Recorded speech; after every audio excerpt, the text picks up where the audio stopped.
And today we're diving into the fascinating world of unreleased Windows versions. These are the projects and code names that either evolved into something else, were cancelled, or had their features integrated into later releases. Let's get started. We all use Windows, or at least know someone who does, and it's become such an integral part of the computing landscape. But behind every major release, there's a whole history of experimentation, ambitious ideas, and sometimes projects that just didn't make it to the finish line. These aren't failures necessarily, often they're crucial stepping stones. Think about the evolution of any piece of technology. It's rarely a straight line from A to B. There are detours, dead ends, and moments of what if. Microsoft, being one of the biggest software companies in the world, has had its fair share of these moments with Windows. We're going to explore some of the most interesting code names and projects that promised new directions for the operating system, from the early days of trying to unify different Windows families to more recent explorations of new form factors and AI integration. Understanding these unreleased versions gives us a unique insight into Microsoft's long-term strategy, the challenges they faced, and how the Windows we use today has been shaped by both successes and these almost was projects. It's a journey through alternate timelines of computing, and it's pretty cool to see what might have been, and how those ideas often resurface in unexpected ways. So buckle up as we explore the untold stories of Windows. First up, let's talk about Windows Neptune. This was a pretty significant project back in the late 90s, around 1999. At the time, Microsoft had two distinct lines of Windows: the Windows 9X family, Windows 95, 98, for consumers, built on older DOS foundations, and the Windows NT line, Windows NT 4.0, Windows 2000, for businesses, which was far more stable, secure, and robust due to its modern architecture. The big idea behind Neptune was to finally bring the stability and power of the NT kernel to the home user.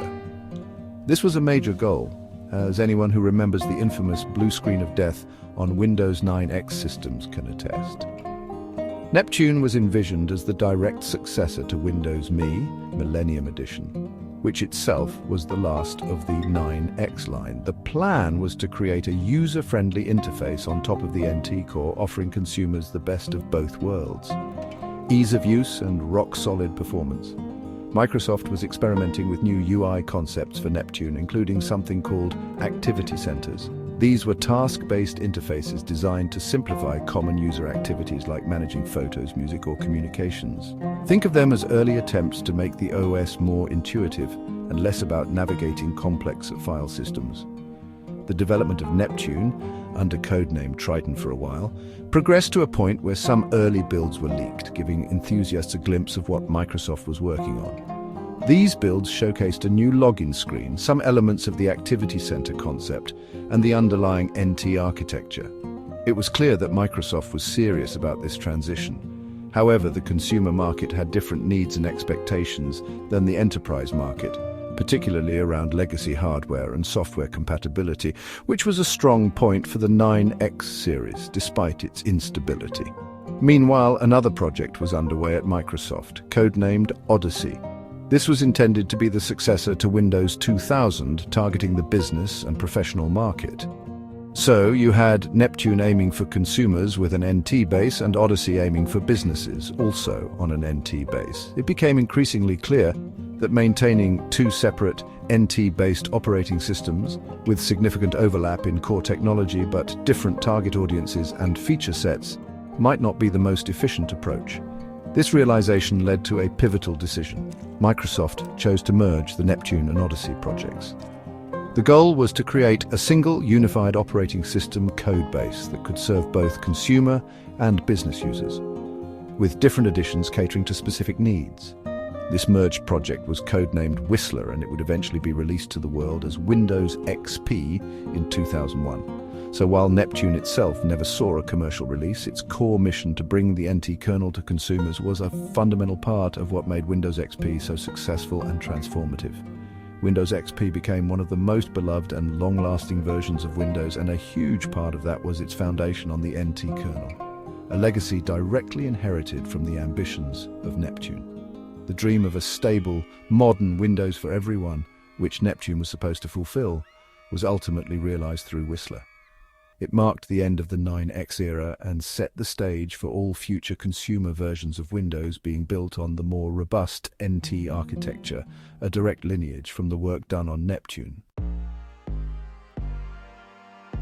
Running parallel to Neptune's development was Windows Odyssey. If Neptune was about bringing NT to home users, Odyssey was focused on evolving the NT line for its traditional stronghold, the business and enterprise markets. It was slated as the successor to Windows 2000, which itself was a highly regarded operating system known for its stability and security features, a true workhorse for professionals. Odyssey was meant to build upon that solid foundation and take it to the next level. The goals for Odyssey were ambitious, aiming to deliver enhanced reliability, scalability, and manageability for demanding corporate environments.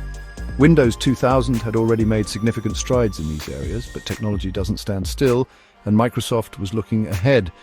Odyssey would have likely incorporated new networking capabilities, improved directory services, building on Active Directory from Windows 2000, and even more robust security protocols to meet the evolving threats and complexities of enterprise IT infrastructure. Development on Odyssey was happening concurrently with Neptune, and both teams were working with the same core NT technology. This naturally led to questions about efficiency and resource allocation.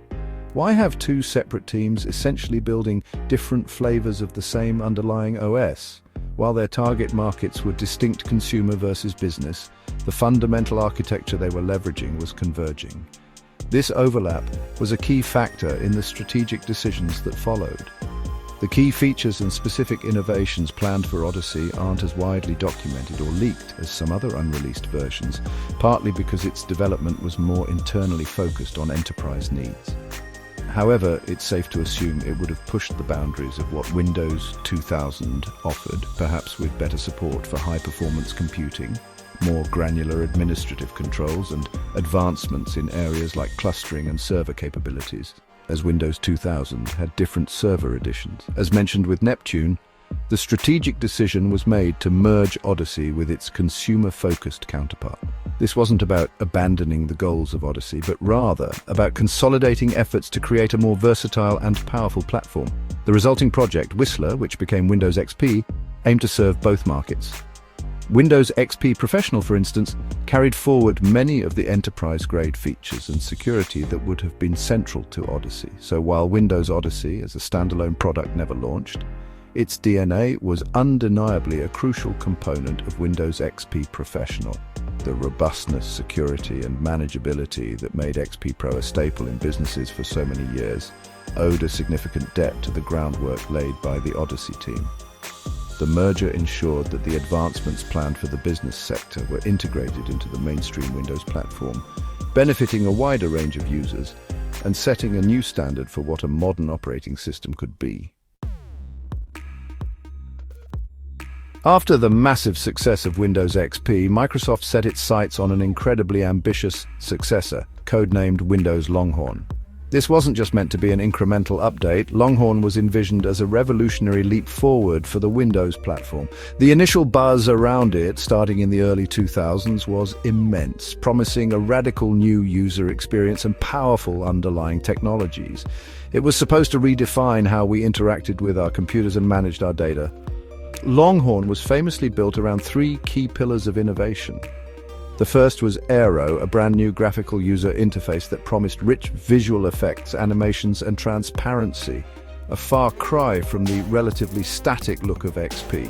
The second was WinFS, Windows Future Storage, a relational database-backed file system.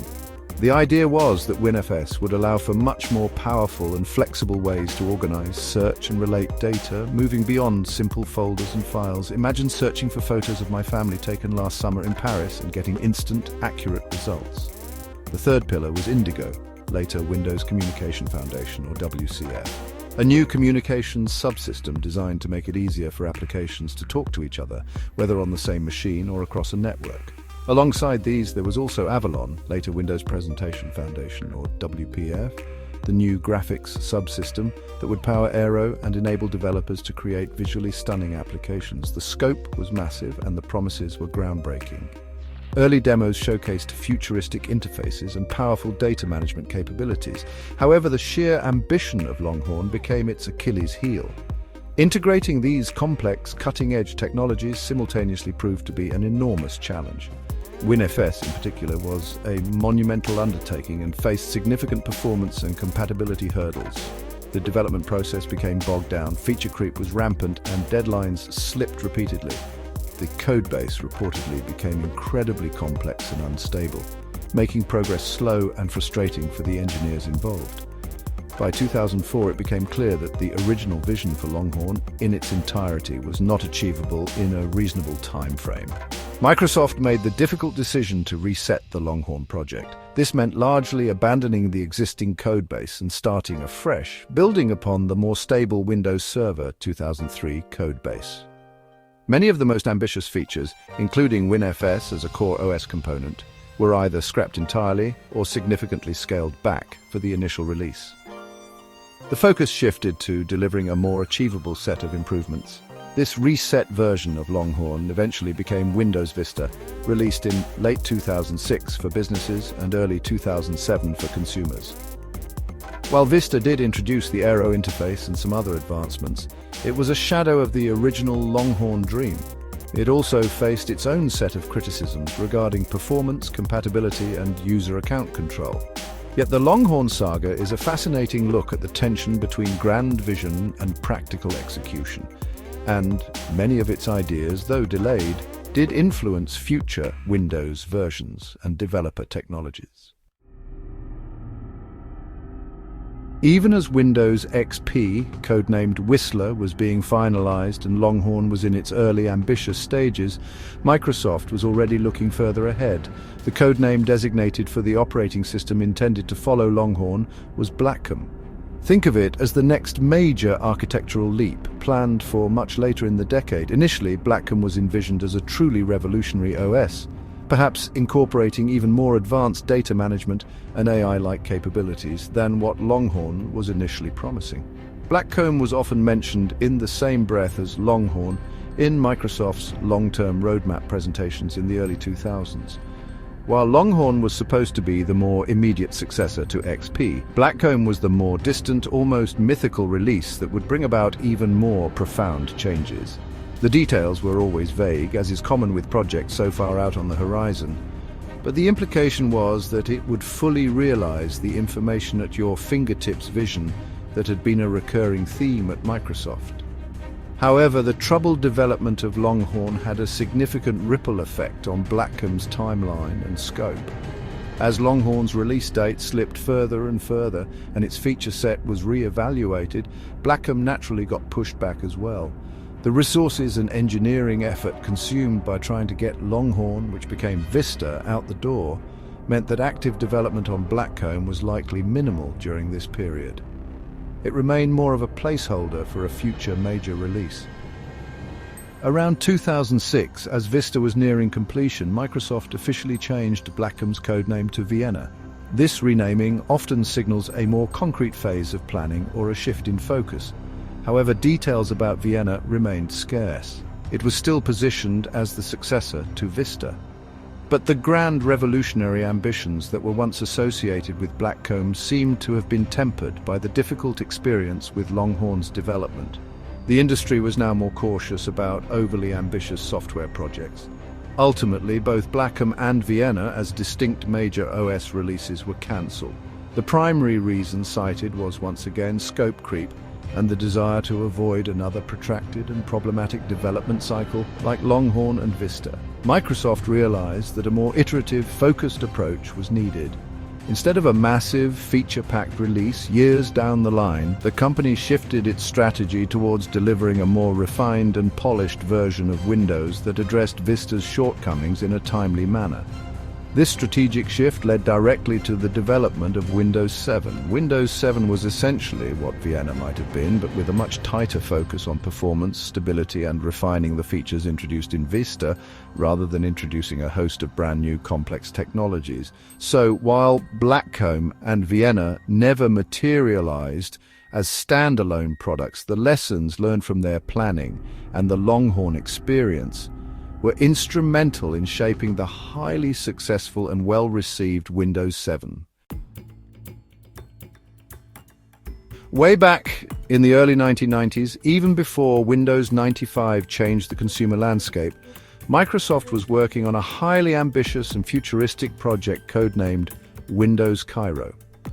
This wasn't just an update, it was envisioned as a fundamental rethinking of what an operating system could be.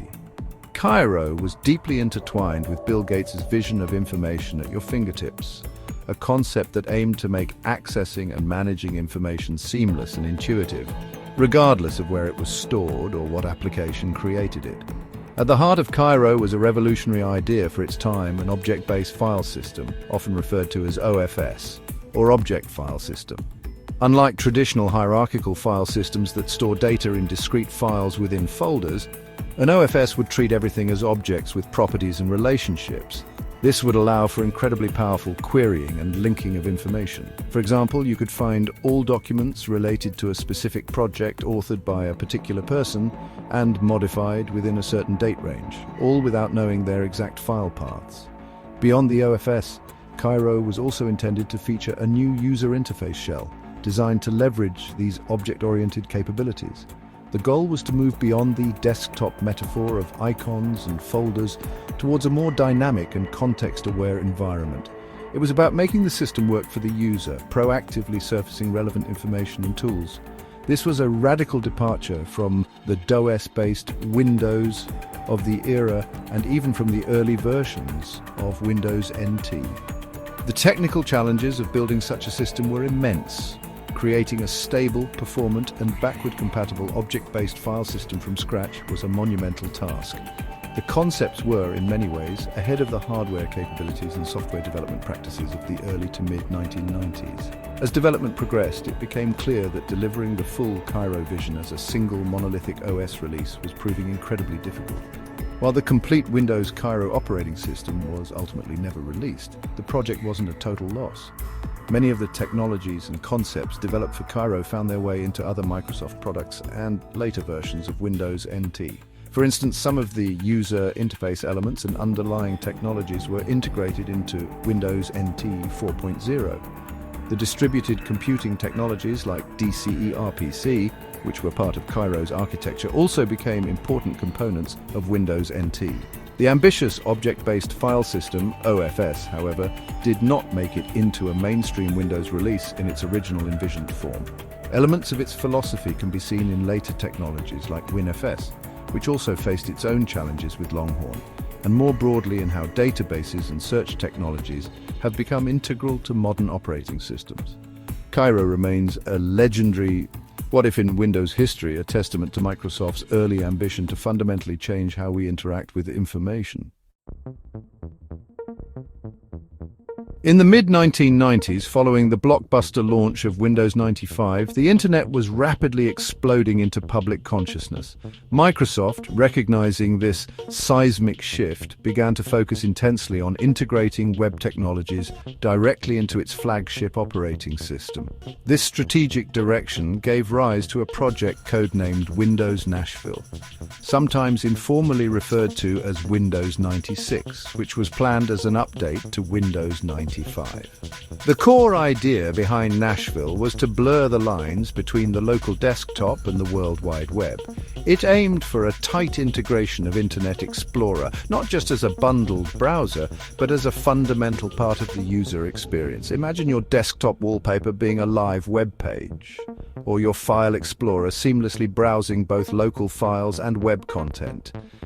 This was the kind of deep integration Nashville was exploring, moving towards an OS where the Internet was not just an application you run, but an extension of the operating system itself. Later, the codename Cleveland also surfaced, often associated with similar goals, or as a successor or evolution of the Nashville concept. The push was clear: make Windows the premier platform for accessing the Internet and leverage web technologies to enhance the core OS. This was happening during the height of the browser wars, with with Netscape Navigator, and Microsoft saw deep OS integration as a key competitive advantage for Internet Explorer. Features that were prototyped or planned for Nashville included an early version of what would become Active Desktop, allowing users to embed web content directly onto their Windows desktop. It also explored enhancements to the Windows Shell or Explorer to provide a more web-like navigation experience and better integration with online services.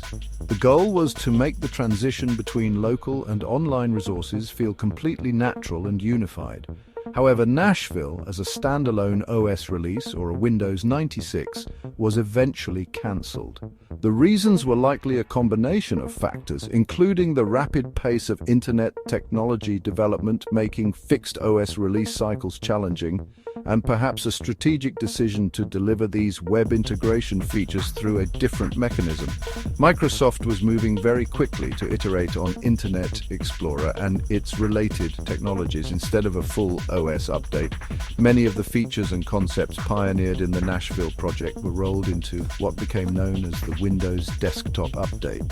This update was delivered as an optional component with Internet Explorer 4.0.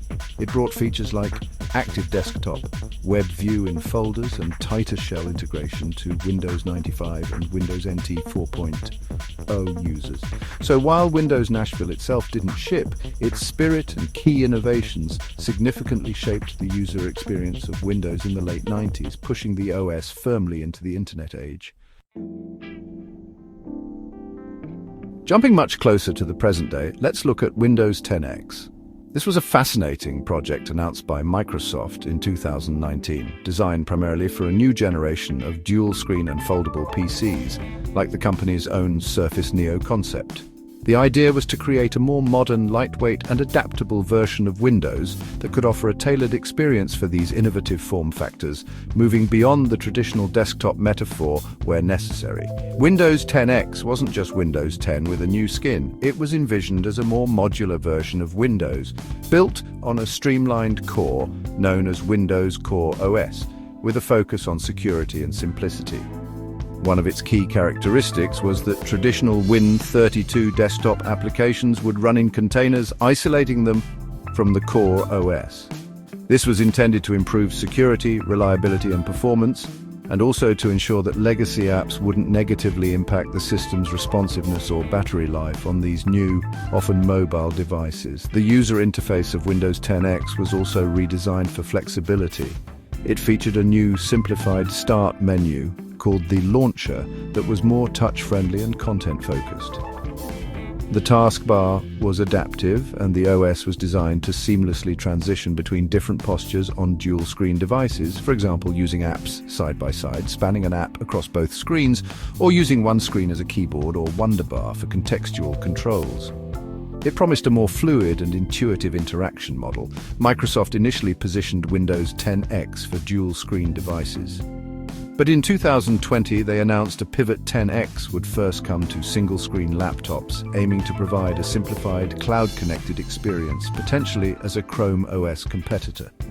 This shift suggested broader ambitions for 10X as a more modern, streamlined Windows for a wider range of devices, focusing on web-first experiences and ease of use. The dual-screen vision wasn't abandoned, just deferred. However, in May 2021, Microsoft announced that Windows 10X would not be brought to market as a standalone product. The company stated that the learnings and technologies from 10X development would instead be integrated into other parts of Windows and other Microsoft products. The shifting priorities, perhaps influenced by the pandemic and a renewed focus on the core Windows experience for remote work and learning, led to this decision. The ambitious Surface Neo device, which was supposed to showcase 10X, was also indefinitely delayed. Despite its cancellation, the legacy of Windows 10X is clearly visible in Windows 11. Many of the visual design elements, such as the centered start menu and taskbar icons, the rounded corners, and the overall cleaner aesthetic of Windows 11, draw heavily from the work done on 10X. The focus on a more modern and touch-friendly UI and some under-the-hood improvements also reflect the innovations explored during 10X's development. So while 10X itself didn't launch, it served as a crucial incubator for the next generation of Windows design. Finally, let's talk about the elephant in the room, or rather the OS that isn't officially in any room yet, Windows 12. For the past year or so, there's been a steady drumbeat of rumors, leaks, and speculation about Microsoft's next major Windows release. While Microsoft itself has remained tight-lipped about a specific Windows 12, the tech world has been buzzing with anticipation, fueled by hints from industry insiders and even some accidental teases from Microsoft executives. Initially, many observers and leakers pointed towards a 2024 release window for this next-generation Windows. This was based on a rumored shift back to a 3-year major release cycle for Windows, following Windows 11's launch in 2021. However, Microsoft has since clarified that 2024 will see a significant Windows 11 refresh in the form of the 24H2 update, which is expected to bring substantial new features, particularly around AI, but will still be branded as Windows 11. This has pushed the speculation for a true Windows 12 further out. The current consensus among rumor watchers is that if a Windows 12 is indeed coming, the earliest we might see it would be in the fall of 2025. Of course, this is all subject to change, as software development is a fluid process. But what's particularly exciting about the Windows 12 rumors isn't just the potential release date, but the features it might bring. The overwhelming theme is a deep, pervasive integration of artificial intelligence throughout the operating system. We're already seeing the beginnings of this with Copilot in Windows 11, but Windows 12 is rumored to take AI integration to a whole new level. Imagine an OS that can proactively assist you, understand context better, offer more intelligent search, automate complex tasks, and perhaps even feature an AI-powered shell. This could fundamentally change how we interact with our PCs. Another key rumored aspect is a more modular codebase, potentially building on concepts like Core PC, which would allow Windows to be more adaptable to different device types and potentially improve update processes and security. This modularity could mean different states or editions of Windows that are more tailored to specific hardware, from lightweight cloud-connected devices to powerful workstations, all sharing a common secure core, but with different feature sets and shells. This aligns with some of the goals previously seen with projects like Windows, Core OS and Windows 10X. It's about making Windows more flexible and efficient for a diverse range of computing needs in the AI era. Of course, until Microsoft makes an official announcement, all of this remains in the realm of speculation. But the direction seems clear. The next major iteration of Windows, whether it's called Windows 12 or something else, is likely to be heavily influenced by advancements in AI and a continued push towards a more modern, modular architecture. It's an exciting prospect, and it shows that even after all these years, Microsoft is still looking for ways to reinvent Windows for the future. And there you have it, folks. Those are some of the most intriguing unreleased Windows versions. It's fascinating to see how these projects have shaped the Windows we use today, from the early dreams of Neptune and Cairo to the more recent ambitions of Longhorn and 10X. Each of these almost operating systems played a role in the evolution of Windows. They represent countless hours of engineering, bold ideas, and sometimes the hard decisions to change course. What's clear is that the development of an operating system as massive and influential as Windows is a continuous journey of innovation, iteration, and adaptation. The features and concepts from these unreleased versions often didn't just disappear. They were refined, rethought, and frequently found their way into subsequent releases, sometimes years later. It's a testament to the long-term vision and persistence that goes into building such a foundational piece of software. Looking at these stories gives us a richer appreciation for the complexity and the constant striving for improvement that defines Windows. And as we see with the speculation around Windows 12 and AI, that journey is far from over. If you enjoyed this video, make sure to hit that like button, share it with your friends, and subscribe for more tech content. Thanks for watching, and I'll catch you in the next one.